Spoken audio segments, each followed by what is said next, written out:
Yes, at may pasok kami today.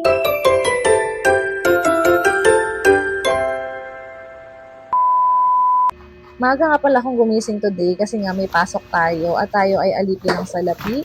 Kaya maaga na akong gumayak dito ng aking sarili. Ginayak ko yung mga gamit ko na kailangan kong dalhin. Siyempre, every time na nag-aayos tayo, hindi natin nakakalimutan yung hair screen na sunscreen na sunblush. Talaga namang effective sa akin yan.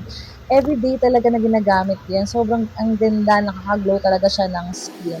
Ito din yung ginagamit ko na primer para sa aking daily makeup, yung everyday look natin. Siyempre, kailangan fresh-fresh tayo bago tayo humarap sa ating mga estudyante. Kailangan maganda tayo kahit di naman talaga maganda.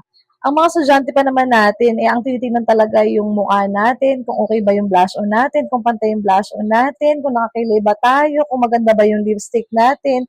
Yun talaga yung una nilang tinitingnan pagkapasok tayo sa classroom. Kaya syempre, dapat plakado tayo kahit minsan, kahit pa paano, bago tayo humarap sa mga bata. Huwag tayong haharap sa bata na ang itsura natin ay barang tayong bagong gising. Ito nga pala yung ginagamit kong perfume, yung Andrea Secret na Heavenly Whip. Grabe, sobrang bango. Amoy mayaman talaga. Hindi mo akalain na less than 300 pesos lang itong pabango na to. At syempre, huwag natin kakalimutan ng ating Vermont Hair Serum. Ito naman talaga sobrang ganda na ito sa buhok. Talaga namang nabudol ako nito. 6 times instant smooth na kasi siya na talaga nakakapag-repair ng buhok. Lalo na sa kagaya ko na may kulay yung buhok, lagi nag-helmet pag bumabiyahe, lalo na kapag na-expose tayo sa init, sa biyahe natin, tapos yung alikabok, di ba? So, kailangan talaga natin ng hair maintenance para sa buhok natin, para maging glowing pa din siya. Itong mga time na to, humahamog-hamog talaga sa labas, tapos swerte na lang talaga wala pang baha bago ako umalis. Pero nung time na yan, palaki na talaga yung baha, kaya nagmadali na akong umalis. Kasi, syempre, alam niyo naman, baka malubog sa baha si Maxi, huwag tayong papayag na malubog sa baha si Maxi.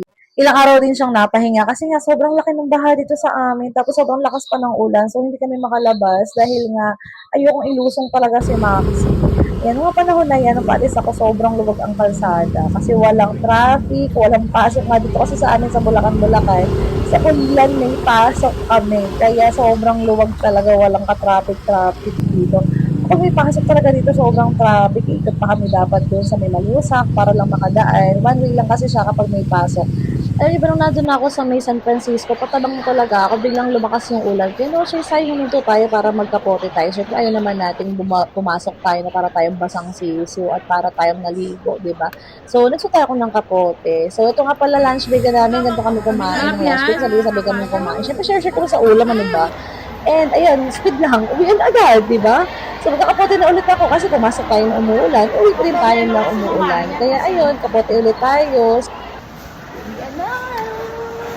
Uwian na tayo! Papasok ang may ulan! Uwi may ulan! Yes!